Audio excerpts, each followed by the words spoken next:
අනුර කුමාර දිසානායක බලයටපත් වෙනවා දේශපාලන වේදිකාවේ දැවැන්ත දැවැන්ත කතා සහ දැවැන්ත සිහිනමැවීම් දැවැන්ත පොරොන්දු දැවැන්ත ඉතා මිනිස්සුන්ව හිතා ගන්න බැරි මට්ටමේ අපිට බිට්ස් එකක් ලක්ෂ 12කට දෙන්නම් වගේ.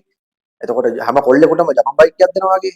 අපි දැක්කා මේ ඉන්දියාවේ මේ අවසාන කාලෙදිම තලපති විජේ කියන මිනිස්සයා බලයට එනවා අවිවාහක සියලුම කාන්තාවන්ට රම්පවුම් මන්ද වන්නක් දෙන ගමන්. එක දෙන්නම්. ඒ වගේ මහා හිතා ගන්න බැරි જાතියේ පොරොන්දු දීලා. එතකොට මහින්ද රාජපක්ෂලා ඔවුන් හොරහන් කරපු ධනය විදේශ රටවලින් ලංකාවට ගෙනල්ලා ලංකාව දියුණු කරන්න පුළුවන් මට්ටමේ කතා තමයි කිව්වේ.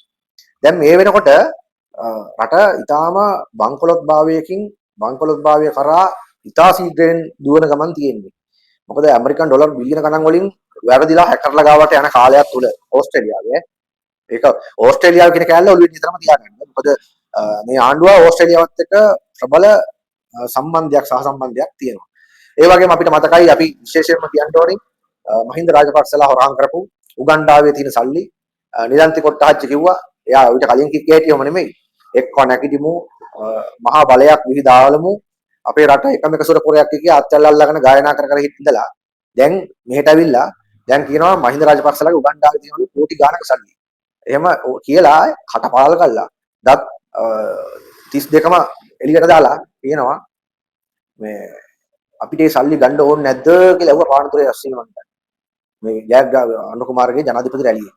එහෙම කියපු යාටම කියා ගන්නවා උගන්ඩා කුමාරි කියනවලු මැණික කියනවා ෂට්ටියත් කියනවලු මැණිකක්ද ඒක උගන්ඩා මැණිකක් නෙවෙයි මේ කුමාරි කියනවලු කුමාරි කියලා තියෙනවා කුමාරිකාවන්ට මේ නාම තියෙනවා ඇහැලපොළ කුමාරි ගන්න ඒ වගේ නම් කමක් නැහැ මේ උගන්ඩා වැසිකිළිය කිව්වනම් හරි උගන්ඩා පොදු වැසිකිළිය කිව්වනම් ඔකට ගැලපෙනවා දැන් එයා කියනවා තෝමස් ඩිලාරෝ එකෙන් ලංකාවට ටෙන්ඩර් කරපු සල්ලි වගේක් මෙහෙ print කරලා එහෙ අරන් ගියාලු ඒ කළුවේ තියෙන්නේ 2022 4/15 වෙනිදා හිරුනිකා ප්‍රේමචන්ද්‍රත් කියනවා මේ උගන්ඩා කතාව එයාත් අරගෙන කතන්දරයක් කියනවා මේක ලංකාවට ගේන්න ඕනේ ගහලා ඒක මහ බැංකුවට ගන්න ඕනේ කියන එක.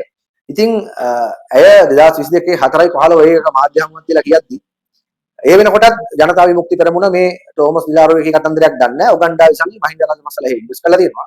ඒක ලංකාවට ආපු කියනවා කියන එක තිබුණා. පහුකාලීනව මීට අවුරුදු එකහමාරකට විතර කලින් අහනකොට මම හිතන්නේ ජනතා විමුක්ති පෙරමුණේ තීරණ ගන්න මිනිස්සයා බලවත් වෙන ටිල්වින් සිල්වා. එයා කියනවා මේ අපි කිව්වේ නෑ එහෙම කතාවක්. අපි උගන්ඩාවේ මහින්ද රාජපක්ෂලාගේ සල්ලි තියනවා කියලා කිව්වේ නෑ. ඒ කතාව කිව්වේ සමගි ජන බලවේගය සහ ඒගොල්ලෝමයි. ඒතර ඒගොල්ලෝ නෙවෙයි කියලා තියෙන්නේ. විපක්ෂයේ විසින් විතරයි කියලා තියෙන්නේ.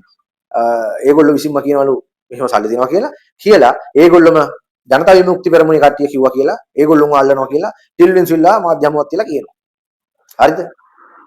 දැන් එකත් හරි. මේ වෙද්දී මේ උගන්ඩාවේ සල්ලි වලට වෙච්ච දේ කියාගන්න බැරුව මේ ජාතික ජන බලවේග ආණ්ඩුව කෙකර ගන්නවා කියාගන්න විදියක් නැතුව අර නිලන්ති කොට්ටාච්චි කියන කෙනාගෙන් අහුවම් පස්සේ කියනවා අර මහින්ද මහත්තයාගේ වටේ අත්ැල්ල අල්ලගෙන කරකුනේ එක්ක නැකිටිමු නැකිට බුදියමු හරි මොකක් හරි එකක් කිව්වා කියලා ඒ කරකිච්ච එක්කෙනා කියනවා එහෙම කතාවක් මම කියලා නැහැ මම මේ හැමදේම කිව්වේ අවබෝධයෙන් කිව්වේ ඉතින් ඒ තෝමස් ඩිලාරෝ එකෙන් මෙහෙන් අරන් මෙහෙට ඔටරයක් දීලා ගහලා ඒක රටනන්ගේ සල්ලි එහෙම සල්ලි වෙන වෙන රටවල් වල තියෙනවා හැබැයි ඒ සල්ලි ගන්න ඕනේ ඒක කියනවා ගන්න පුළුවන් දැන් අවුරුදු දෙකකට කිට්ටු වෙන්න වෙනවා දැන් මේ ආණ්ඩුව ඇවිල්ලා උගන්ඩා සල්ලි නෙවෙයි වෙන ඕන රටක තියෙන සල්ලි නාමල් රාජපක්ෂ මහින්ද රාජපක්ෂ සියලු දෙනාගේම සල්ලි ලංකාවට ගේන්න අපි තවත් අවුරුදු 5ක් බලය දෙනවා ඔයගොල්ලන්ට එහෙම කරොත් මේ කරන ක්‍රමයට කරොත් කියපු ක්‍රමයට කරොත් තවත් අවුරුදු 5ක් අපි බලය දෙනවා පාන්න නෙවෙයි 10ක් හරි කමන්නේ රට හදන්න ප්‍රශ්නයක් නෑ අපිට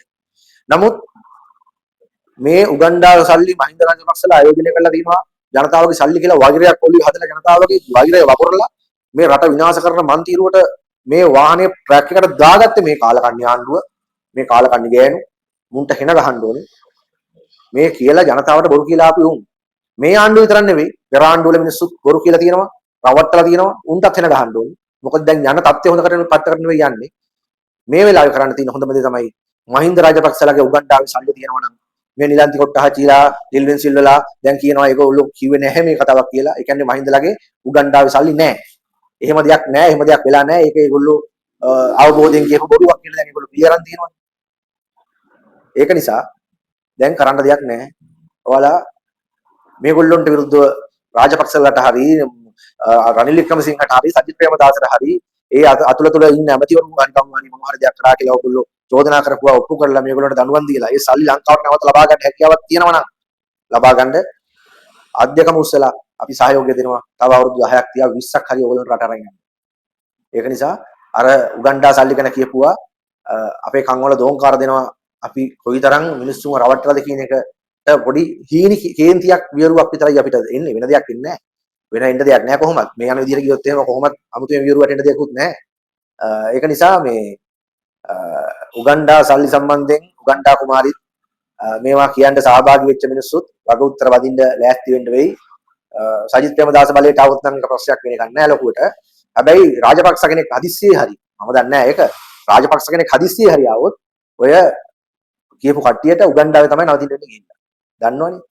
ඒක නිසා දැනට උගන්ඩා සල්ලි ලංකාවට ගේන්න විදියක් හදන්න රාජපක්ෂලා උගන්ඩාවට සල්ලි අරන් ඉන්නවා නම් ඒවා ලංකාවට නවතන ගාවිලා ඕකට කිසියක් ක්‍රියාත්මක කරන්න උත්සාහ කරන්න. එහෙම කළා නැත්නම් ප්‍රසිද්ධියේ සමාව අරගෙන කටයි අනිත් ඒවායි ඔක්කොම වහගෙන ඉන්න වෙයි මේ ආණ්ඩුවේ අයට